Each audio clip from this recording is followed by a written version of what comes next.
جی السلام علیکم ورحمۃ اللہ وبرکاتہ۔ ایک تھوڑا پریشانی والی خبر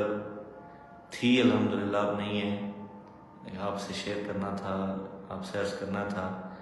کہ آپ سب جیسا کہ دیکھ رہے ہیں سوشل میڈیا پہ کس وقت والد محترم مولانا طارق جمیل صاحب کینیڈا میں موجود ہیں۔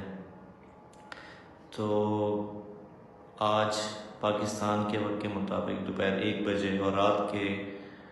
کینیڈا کے وقت کے مطابق رات کے 3 بجے ان کو دل کی تکلیف ہوئی ہے، ہارٹ کا ایشو ہوا اور تھوڑا چیسٹ میں ان کے درد ہوا، سینے میں درد ہوا۔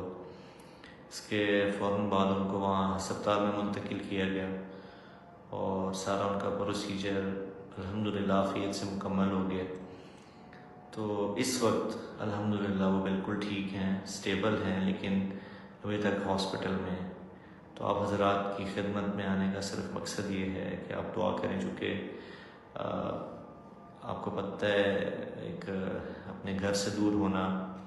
فیملی سے دور ہونا، ہم لوگ یہاں ہیں وہ وہاں ہیں، تو یقیناً یہ تھوڑا پریشانی کا باعث ہے، لیکن الحمدللہ اللہ کا کرم ہے کہ وہ سٹیبل ہے۔ تو میڈیا میں آپ کو پتہ ہے مختلف افواہیں پھیل جاتی ہیں سوشل میڈیا پہ خاص طور پہ، اس لیے میں خود حاضر ہو کے مناسب سمجھا کہ آپ کی خدمت میں عرض کروں کہ آپ سب جتنے بھی بہن بھائی میری بات سن رہے ہیں، آپ سے دعاؤں کی درخواست ہے کہ آپ دعا کریں کہ اللہ تعالیٰ ان کو مکمل صحت یاب فرمائے اور خیر و عافیت سے اللہ تعالیٰ ان کو پاکستان